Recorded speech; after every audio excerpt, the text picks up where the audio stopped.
You're standing in line for coffee when you hear a phrase from the person behind you, the exact same phrase that appeared in the article you read this morning. Before lunch, a colleague mentions a concept you'd been privately researching for weeks. By evening, a podcast randomly queued on your drive home discusses the precise mechanism you'd been trying to understand. 3 options exist here. First, the universe is sending you messages. Second, you're experiencing a statistically improbable coincidence cluster. Third, something fundamental has changed in how your brain is processing reality. If you selected the first option, you're participating in a cognitive phenomenon that neuroscience has mapped extensively. If you chose the second, you're statistically correct, but missing the mechanism. If you picked the third option, you're about to understand why your perception has shifted in ways that feel supernatural, but operate through neural architecture that can be measured, predicted, and deliberately optimized. This is not a story about awakening. This is engineering documentation for a system upgrade that's already running in your brain, and you never installed it consciously. What's happening has a name in cognitive neuroscience. It's called heightened pattern recognition, and it represents a measurable recalibration of attention networks that researchers like Carl Friston at University College London have spent decades mapping. The reason this feels profound is not because you've accessed hidden dimensions of reality. It's because you've upgraded the resolution of your reality processing systems, and the brain treats perceptual infrastructure changes as identity-level events. Here's what actually happened. Your reticular activating system, a network of neural circuits in your brainstem and cortex, modified its filtering criteria. Information that was always present but previously categorized as irrelevant has been reclassified as signal. Your conscious experience didn't expand. Your brain's definition of relevant did. The result? The same world now produces dramatically different conscious content. Same inputs, different processing parameters, entirely new subjective reality. And here's the critical part that most spiritual frameworks miss. This is not random. It's not a gift. It's a predictable consequence of specific neural conditions that can be studied, replicated, and controlled. When I started tracking down what changed inside the brain, I kept hitting the same framework. The brain is not a camera recording reality. It's a prediction machine running millions of simulations per second, continuously generating hypotheses about what's about to happen next. Carl Friston at University College London formalized this through the free energy principle. Biological systems survive by minimizing surprise over time. The brain doesn't wait for sensory data to tell it what's real. It generates reality predictions constantly, then uses incoming information only to correct prediction errors. Right now, your brain is predicting these words will continue forming coherent sentences. The surface beneath you will remain stable. That ambient sound won't suddenly spike. These predictions run unconsciously. Consciousness only appears when predictions fail and require updating. This explains why high pattern recognition feels like a perceptual shift. You're not seeing more, you're predicting better. Better predictions mean fewer interruptions to consciousness, creating the flow and clarity people often attribute to spiritual awakening. The mechanism becomes clearer when we examine dopamine's actual function. Research by Wolfram Schultz at Cambridge University, published in Science in 1997, revealed dopamine neurons don't fire when you receive a reward. They fire when the reward differs from expectation. They encode prediction errors, the mathematical difference between expected and actual outcomes. When your pattern recognition improves, your prediction errors decrease. Your dopamine system fires more precisely. Decisions feel cleaner because your brain is running on tighter error margins. But here's where this becomes critical. This same system can malfunction.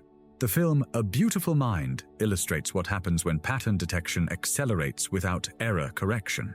John Nash's brain was detecting patterns, but those patterns weren't predicting reality accurately. The result wasn't insight. It was delusion. Pattern recognition is only valuable when tethered to accurate prediction.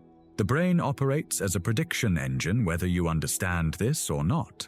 But when you understand it, you can distinguish between optimal pattern recognition, where relationships are detected and verified, versus pathological pattern recognition, where false relationships are accepted without correction. The question isn't whether this is happening. The question is whether you're controlling it, or whether it's controlling you. Once pattern recognition increases, interpretation rushes in to fill the gap. The human brain does not tolerate unexplained internal shifts well. This is where spiritual awakening narratives typically enter. Michael Shermer documents in The Believing Brain that humans are pattern-seeking organisms by evolutionary design. Our ancestors who detected false patterns, seeing predators in shadows, survived more often than those who missed real patterns. Natural selection favored brains biased toward false positives. The result is a cognitive architecture that generates meaning aggressively, even when no meaning exists. When I was digging through neurology research, I found a study that reframed this completely. Neurologist Peter Brugger published research in Cortex in 2001, demonstrating that the same neural systems responsible for creative insight are also implicated in apophenia, perceiving meaningful patterns in random data. People with higher dopamine activity detect more patterns, but also generate more false positives. The difference between insight and delusion is not the presence of pattern detection. It's whether prediction errors are allowed to correct those patterns. Research by Jennifer Whitson and Adam Galinsky, published in Science in 2008, reveals the underlying mechanism. When people experience loss of control, they become significantly more likely to perceive illusory patterns in random noise, see conspiracies in neutral situations, and develop superstitious beliefs. The brain compensates for uncertainty by increasing coherence, even if that coherence is false. Think about what this means. If you just lost your job, ended a relationship, or experienced a health crisis, your brain is now primed to detect patterns more aggressively. That's not mystical. That's compensatory neurology. Your control systems took a hit, so prediction systems ramp up to restore order. The patterns you're detecting during this period are suspect by default, not because you're confused, but because your neural architecture is temporarily biased toward false positives. This creates what Steven Pinker calls an epistemic trap. Intelligence is not just detecting structure in data. Intelligence is testing that structure against reality and updating when evidence contradicts the model. And signal optimization requires the possibility of being wrong. If every perceived pattern is automatically accepted as meaningful, the system loses contact with external constraints. The scientific approach actively seeks disconfirmation. It asks, is this pattern predictive? Does it reduce error when tested?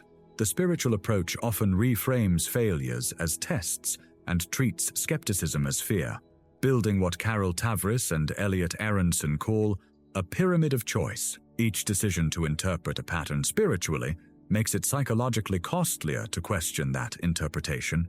Identity becomes welded to narrative. Admitting error feels like self-destruction. In Pi, directed by Darren Aronofsky, the protagonist's brilliance at pattern detection is never questioned. What destroys him is his refusal to let disconfirming evidence matter. His predictions become increasingly disconnected from reality, but his subjective certainty never wavers. The spiritual framework asks, what does this mean about me? It converts pattern recognition into identity, chosen, awakened, special. The scientific framework asks, what does this allow me to predict? It converts pattern recognition into utility, testable, revisable, improvable. Only one framework keeps you in contact with reality. Only one allows you to be wrong. Only one permits continued learning rather than premature closure. Pattern recognition is power neutral. It can clarify reality or distort it. The difference is not awareness, it's epistemic discipline, and discipline can be trained. When I examined research on expertise and elite performance, one pattern kept repeating. Elite cognition is not about absorbing everything. It's about disciplined constraint. The brain improves by learning what to ignore. This matters because most approaches to expanding consciousness emphasize openness and removing mental filters. But neuroscience shows better perception comes from more selective filtering, not less. Amishi Jha at the University of Miami published research demonstrating attention is trainable. In studies with military personnel, even brief attention training significantly improved performance under stress, not from expanding awareness, but from strengthening the ability to maintain focus on relevant information while actively suppressing irrelevant stimuli. This contradicts almost everything popular psychology says. Elite performance comes from closing down, not opening up, from filtering more aggressively, not less. Anders Ericsson's research on deliberate practice shows expertise emerges when feedback loops are tight and errors are immediately visible. Musicians improve through focused practice, where every error is detected and corrected. Pattern recognition improves the same way, through cycles of prediction, error detection, and model updating. Here's the protocol extracted from this research. First, narrow attention deliberately. You can't optimize for all patterns. Choose which patterns matter, then train on those specifically. Second, make feedback unavoidable. Create structures where prediction errors become immediately obvious. Track actual outcomes against predictions. Errors must be visible, not explained away. The moment you start explaining why your prediction was technically correct despite being wrong, you've exited the learning zone. Third, test patterns through action, not contemplation. Thought alone cannot distinguish accurate from inaccurate predictions. Only interaction with reality provides the error signals needed for refinement. Reality talks back. Thought doesn't. Fourth, treat errors as data rather than threats. People who view errors as information learn faster than those who view errors as identity threats. This is why scientific thinking outperforms spiritual thinking. Science builds error detection into its core methodology. Tim Wu's The Attention Merchants adds a critical warning. Modern information environments are engineered to hijack salient systems. Algorithms reward novelty over truth. You cannot train high-fidelity pattern recognition while swimming in an environment designed to fragment your attention. Moneyball illustrates this constraint-based approach. Billy Bean's advantage came from ignoring most available signals and committing to a narrow set of validated metrics. Traditional scouts tracked everything: how a player looked, their confidence, their girlfriend's attractiveness. Bean tracked on-base percentage and slugging percentage. Two metrics. The power wasn't vision, it was restraint. The filter sharpens not through mystical expansion, but through disciplined compression. You become radically selective about what deserves attention, then verify whether those selections actually predict reality accurately.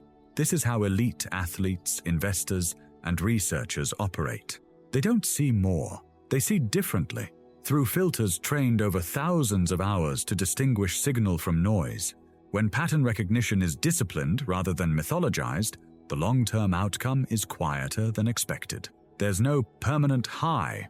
What changes is fundamental. The friction between internal prediction and external reality decreases. Reality feels less adversarial, not because it becomes easier, but because it becomes more legible. Feedback-driven stability explains why trained pattern recognition reduces anxiety over time. The system stops demanding certainty because it trusts its correction mechanisms. Mistakes become data points rather than catastrophes. The subjective experience shifts from "I must not be wrong" to "I will detect and correct errors quickly." When I was reviewing case studies of people who maintained high pattern recognition for years without sliding into anxiety or delusion, they all shared a common trait. They'd stopped caring about the experience itself. They weren't excited about seeing patterns anymore. They just used the patterns to make better decisions, then moved on. Pattern recognition became invisible infrastructure rather than conscious performance. James P. Cars's Finite and Infinite Games provides the final frame. Finite games aim to win. Infinite games aim to continue. When pattern recognition serves finite games, status, certainty, ideological victory, it collapses into anxiety because every game ends. When it serves infinite play, learning, adaptation, relationship, it stabilizes because the game itself becomes the goal. Gattaca explores this through constraint. Vincent Freeman doesn't escape reality. He learns how to move through it with maximum precision. His advantage isn't supernatural, it's methodological. Every day he executes the same protocols. He doesn't hope, he operates. That is the grounded outcome of disciplined pattern recognition. Decisions feel cleaner because prediction errors decrease. Noise is recognized faster because filtering criteria are better trained. Identity loosens because it's no longer welded to narrative. It becomes provisional, testable, updatable. The system stops asking, "What does this mean about me?" It starts asking, "What does this enable me to do next?" That shift is not dramatic, but it is durable. What emerges is a steady-state improvement in how efficiently internal models track external reality. Friction decreases, navigation improves, life doesn't become easier, but it becomes more workable.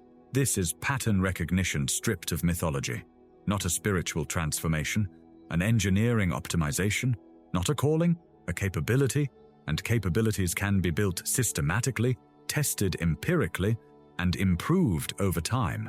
The extraordinary thing about feeling different is not that it's supernatural. The extraordinary thing is that it's completely natural, a predictable outcome of neural systems entering higher fidelity prediction modes. Once you understand the mechanism, the experience loses its mystique, but it gains something more valuable: reliability. And reliability in the end is the only signal that matters.